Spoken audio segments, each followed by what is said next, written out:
Gabe Newell just blinked and the internet caught him in 4K. Yeah.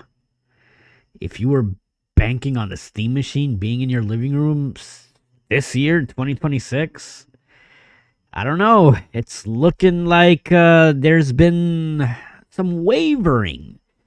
Because I've got some news that's going to ruin some people's weekends at the end of the weekend, but why not?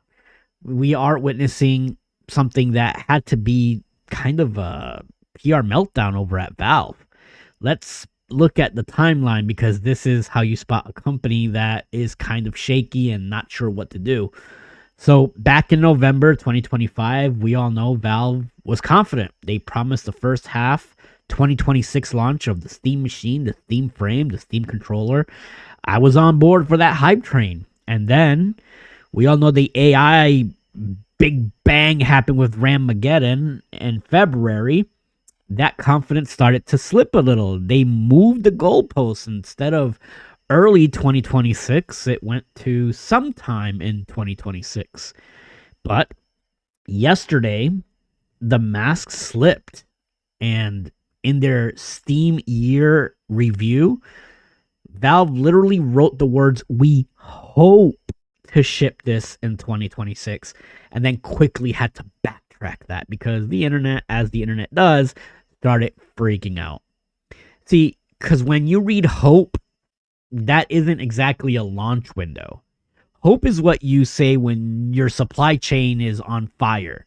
The backlash was so instant and so loud that Valve actually went back and ninja edited the post. They scrubbed the word hope and replaced it with a firmer, "We will be shipping all three products this year." But you can't unring that bell. We know the truth. Valve seems to be currently fighting for its life against global hardware crisis that they didn't see coming. Nobody really saw coming. And their 2026 dreams are kind of hanging by a thread. So, what is the actual physical bottleneck here?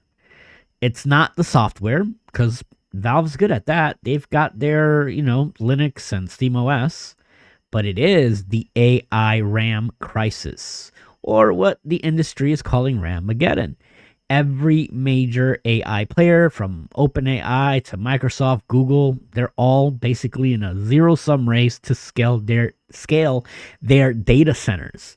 They are buying up every stick of HBM3 and DDR5 on the planet as prices continue to climb, and no consumer electronics company can match.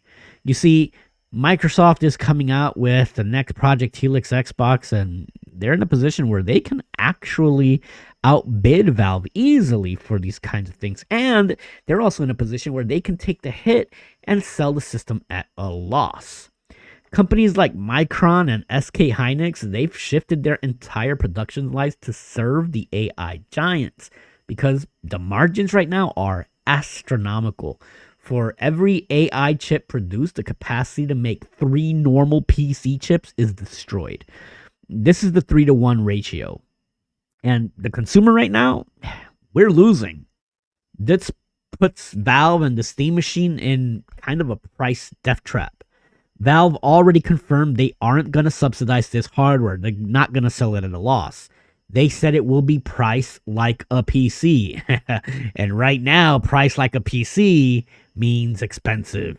The rumored specs of the Steam machine, even what they've showed off, that would mean that what people originally assumed to be a $500 box in 2026 with RAM and SSD prices up 50% year over year, that same box is looking like an $800 to $1,000 purchase.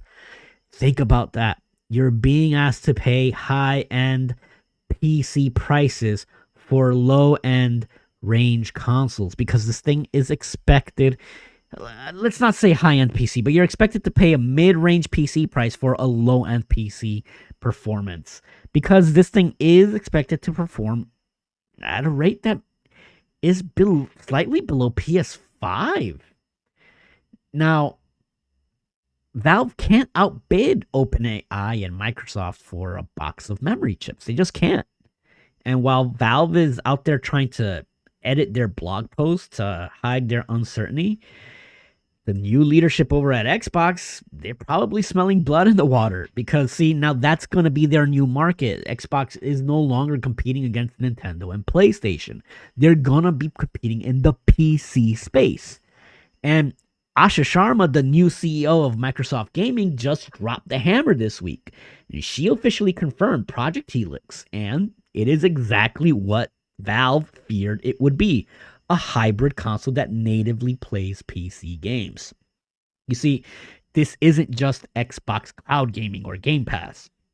This is a box running a specialized version of Windows that can access Steam, Epic Game Store, and GOG. The leaks suggest that Helix is using the AMD Magnus APU, and that's an 11 core Zen 6 CPU paired with RDNA 5 graphics. Those specs hold. Helix isn't just going to be better than the Steam machine, it's going to lap it. And again, people that are going to be out here screaming PlayStation 6, well, that's fine. PlayStation 6 will be its thing. That's going to be in its own category with Nintendo, but Xbox is no longer going to be playing in that field. And here is where Microsoft can win in the PC space, and that's scale. Because even on the low end, let's say that they sell the same amount of Xbox Project Helix, right? And they sell another 30 million of these. That's guaranteed 30 million sticks of however many RAM they need from the manufacturer. So guess what they can do? They can negotiate. And Microsoft has the deep pockets to subsidize the hardware. So if they launch Project Helix at $699 or $799 and it matches Valve, which is really even only a couple $100 more than the PlayStation 5, well, you just add that this thing also plays your entire Steam library with full Windows compatibility. The Steam machine, I mean, it's going to be its niche product. There's going to be the people the diehards that get it. But for the mass market, it's dead on arrival. Why would a gamer choose, and we're talking about regular gamers here, step outside of your little bubble for one moment before you start killing me in the comments? But why would a regular gamer, somebody who's just a casual gamer, choose a Linux-based SteamOS box with anti-cheat issues and a possible $800 to $1,000 price tag when they can get the Windows console from Xbox for less money or same money?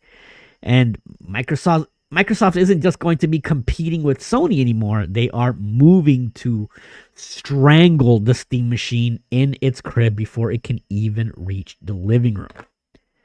And then you have to look at the bottom of the market. Nintendo is still the king of the least expensive option. While Valve is struggling with 4K benchmarks and component shortages, Nintendo is over there sitting pretty with a $450 price point. Or if you're getting a regular Switch, even less. The ports we've seen on the Switch 2 hardware have been impressively stable and solid enough that the average gamer doesn't feel the need to spend $900 on a living room PC. Because to them, a solid port of Resident Evil Requiem that runs at 60 frames per second at a lower resolution is more than good enough, and they can take it with them. And let's talk about the Proton problem. You see, SteamOS is incredible, and the Steam Deck, because it's a handheld, is also great. But when you sit down on your couch, you want it to just work without tinkering with it. Valve's big selling point for the Steam machine is going to be televised simplicity. But as long as third-party anti-cheats like Vanguard or Ricochet don't play nice with Linux, you're selling a machine that's a little bit of a crippled experience. Project Helix doesn't have that problem because, for better or worse, it's Windows-based. It's the path of least resistance for developers. Now, Valve is trying to sell a niche Linux box into a market that Microsoft is about to flood with a PC console. And frankly, it may have better hardware. From everything that we've been told, it's going to be leaps and bounds better performance. and better compatibility with a similar price point. Valve, at this point, they have a choice to make, and they need to make it fast. Every month that they delay this thing is another month for Microsoft to perfect the Xbox PC, and for Nintendo to capture another million users who will be happy to just have good enough in their living room. If Valve doesn't lock in their contracts and get these machines on shelves before the end of the year, they are going to miss the window entirely. The Steam machine was supposed to be the moment that PC gaming took over the living room, and instead, it's looking like a casualty of the AI war. Are you willing to still pay a premium for Valve's hardware? Or has Project Helix announcement already won the battle before even stepping foot in your living room? Drop a comment below. I want to know if you think Valve can actually pull this off, or if the hope in that blog post was a nail in the coffin. Don't forget, please, guys. Thank you guys for joining me, first of all. Starflag Media Gaming. Don't forget to like and subscribe for more breaking news on the hardware wars, because it's no longer a console war, guys. We're in the hardware wars. Thanks for joining me. Like, share, subscribe, drop that comment, and I will catch you all in the next video. Peace.